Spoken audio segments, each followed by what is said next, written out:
મહિલા સભ્યોના પતિથી કંટાળીને બોટાદ નગરપાલિકાએ નોટિસ મારવી પડી. નગરપાલિકામાં નોટિસ લાગી કે જ્યાં મહિલા સભ્યોના પતિઓને બિનજરૂરી નો એન્ટ્રી. મહિલા સભ્યોના પતિઓની દખલગીરી સામે નગરપાલિકાએ લાલાક કરી. મહિલા સદસ્યોના પતિઓને વહીવટમાં દખલગીરી ન કરવા સૂચના આપી. નગરપાલિકાની શાખાઓમાં મહિલા સદસ્યોના પતિને બિનજરૂરી બેસવા પર પ્રતિબંધ મુકાયો. મહિલા સભ્યોના પતિઓ કર્મચારીઓની ખુરશી પર બેસતા હોવાની વાત ધ્યાને આવી. મહિલા સભ્યોના પતિ વહીવટમાં દખલગીરી કરશે તો આકરી કાર્યવાહી થશે. શું નગરપાલિકાના મહિલા સભ્યોના પતિઓ અધિકારીઓને હેરાન પરેશાન કરતા હશે તેવા અનેક સવાલો પણ ઉઠ્યા છે.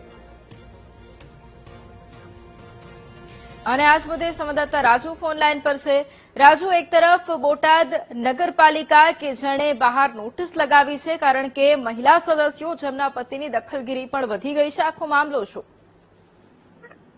વાત કરવામાં આવે તો બોટાદ નગરપાલિકાના નોટિસ જે બોક્સ આવેલું છે તેની અંદર એક નોટિસ મારવામાં આવી છે કે ભાઈ જે નગરપાલિકાના મહિલા સદસ્યો છે તેમના પતિઓ દ્વારા અવારનવાર નગરપાલિકાના વહીવટી કામગીરી અંદર દખલગીરી કરવામાં આવે છે. નગરપાલિકાના કર્મચારીની ખુરશી પર બેસવામાં આવે છે.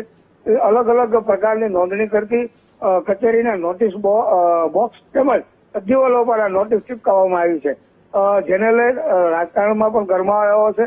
ખાસ કરીને વાત કરીએ તો આ જે નોટિસ છે એ ક્યારે કઈ સમયમાં મારવામાં આવી છે અને તારીખ શું છે એ સામે નથી આવી, પરંતુ હાલ નગરપાલિકાની કચેરીની અંદર આ નોટિસો મારવામાં આવી છે, ત્યારે અનેક સવાલો પણ એવા ઉભા થઈ રહ્યા છે કે શું આ નગરપાલિકાના જે મહિલા સદસ્યો છે તેમના પતિઓ દ્વારા આવી રીતે દખલગીરી થતી હશે એવા પણ સવાલો ઉભા થઈ રહ્યા છે. જી બિલકુલ, આભાર રાજુ તમામ જાણકારી માટે.